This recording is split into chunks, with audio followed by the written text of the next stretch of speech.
pengembangan sistem informasi. Inisiasi pengembangan sistem informasi adalah tahap awal yang menentukan kelayakan dan arah proyek sistem informasi. Pada tahap ini, organisasi mengidentifikasi kebutuhan atau masalah, mengevaluasi solusi, dan menilai kelayakan dari sisi teknis, ekonomi, operasional, dan organisasi. Alasan pengembangan SI.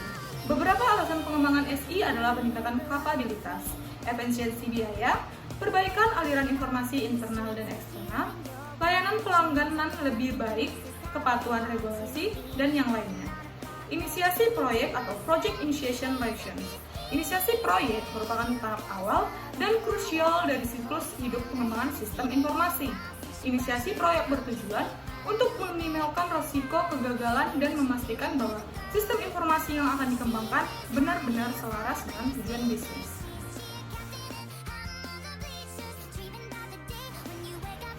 Selanjutnya, studi kelayakan atau feasibility study.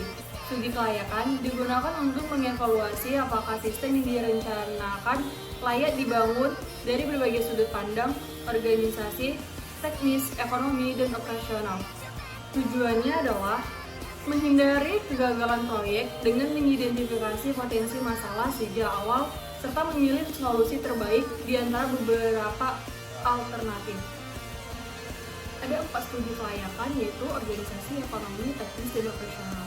Yang pertama itu, untuk studi organisasional adalah kajian ilmiah terhadap struktur, proses, budaya, dan perilaku dalam organisasi, baik itu organisasi bisnis, pemerintah, lembaga pendidikan, maupun organisasi nirlaba. Yang kedua, studi ekonomi, yang dimana studi ini menganalisis biaya dan manfaat yang berbeda dari penerapan sistem baru. Yang ketiga, studi teknis. Studi kelayakan teknis adalah analisis untuk menilai apakah suatu proyek atau usaha dapat dilaksanakan secara teknis dengan teknologi, sumber daya, dan infrastruktur yang tersedia. Yang keempat, studi operasional, yaitu studi yang menganalisis untuk menilai apakah suatu proyek, usaha, atau sistem dapat dijalankan secara efektif dalam praktik sehari-hari.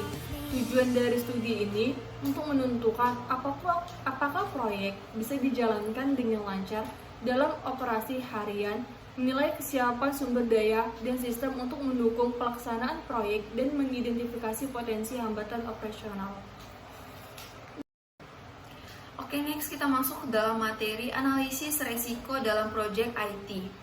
Manajemen risiko ternyata bertujuan untuk mengantisipasi risiko masa depan dari proyek sistem informasi dan untuk menerapkan langkah-langkah dalam melakukan atau menghilangkan risiko ini. Nah, dalam beberapa dampak terdapat faktor-faktor risiko, yaitu pertama, hubungan hukum antar kontraktual yang dimana konflik antara vendor dan klien seperti tidak kesesuaian hasil proyek dapat menimbulkan biaya hukuman tinggi. Yang kedua yaitu perilaku manusia, di mana kurangnya keterampilan dan motivasi staf dapat menyebabkan keterlambatan dan kesalahan dalam proyek. Yang ketiga ada faktor politik dan budaya. Dalam faktor politik dan budaya terdapat politikator yang berkurang dalam dukungan manajemen dan perubahan prioritas bisa menghambat proyek. Yang keempat ada keadaan ekonomi, masalah teknis, kegagalan manajemen proyek, dan yang terakhir adalah aktivitas individu. Nah, selanjutnya yaitu metode akuisisi sistem. Jadi, setelah kebutuhan sistem ditentukan, organisasi harus memutuskan bagaimana sistem akan diperoleh. Apakah akan dibangun sendiri, dibeli jadi, atau diserahkan kepada pihak ketiga atau outsourcing. Jadi, pemilihan metode akuisisi yang tepat akan berdampak langsung pada biaya, waktu pengerjaan, dan kualitas sistem.